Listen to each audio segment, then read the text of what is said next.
Have you ever walked into a place that felt like it already knew you?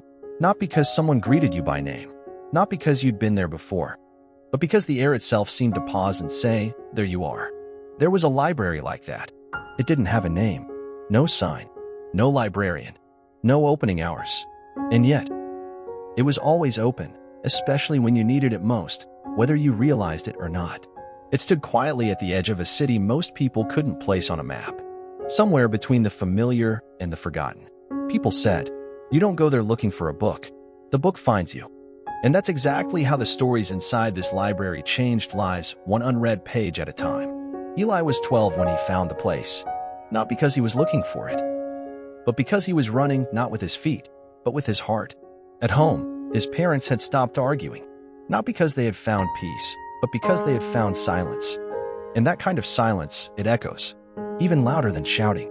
So Eli wandered, and when he pulled open the door to that strange, unmarked building, he didn't expect warmth, or the scent of dust and paper that made you feel like every word ever written was still breathing somewhere.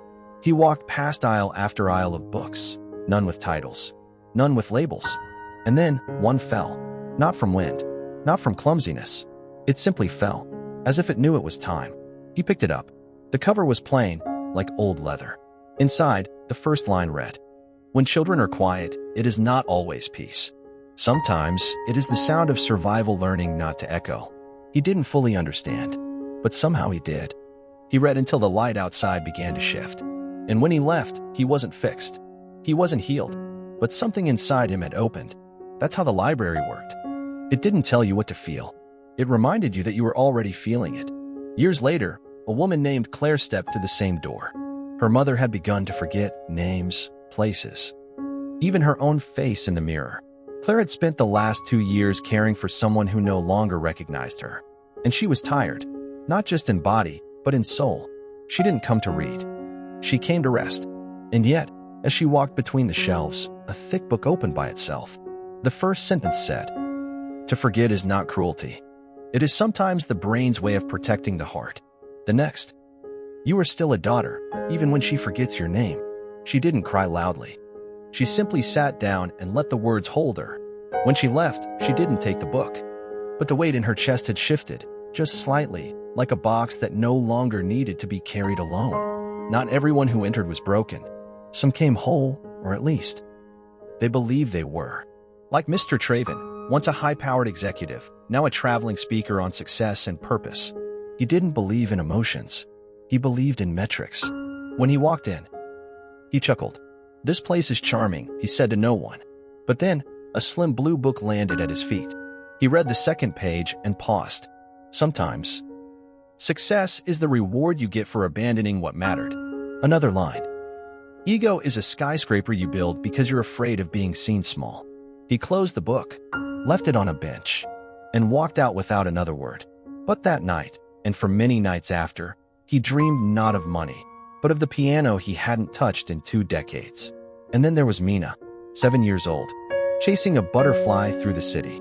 The butterfly vanished somewhere near the corner of the bakery that no longer baked. She opened the library door, not because she was curious, but because children know magic when they feel it. She left with a small white book. Her mother asked what it was about. Mina said, "It told me it's okay to feel big things, even if I'm little." Then she twirled. The kind of twirl only children do when something inside them has been understood without needing to be explained. The library never advertised. Books were never borrowed, never returned. No one ever took more than they needed.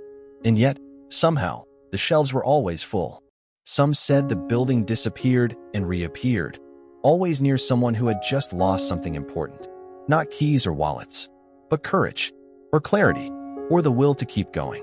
And though no one had ever seen a librarian, it was clear that the place was being watched, or perhaps cared for, by something that understood more than it explained.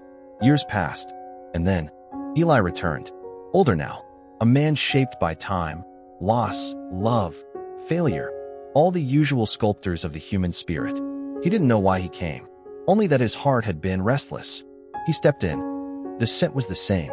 So was the silence, not empty, but expectant. He walked to the same aisle, the one where the book once fell.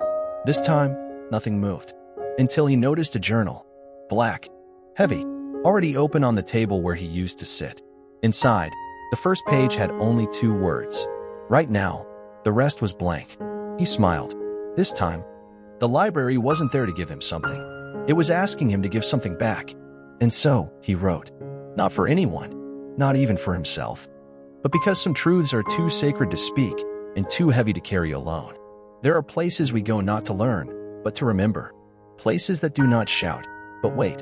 And when we find them, we recognize them not by sign or name, but by how quietly they understand us. The library with no names was never about books. It was always about becoming the person who could read themselves.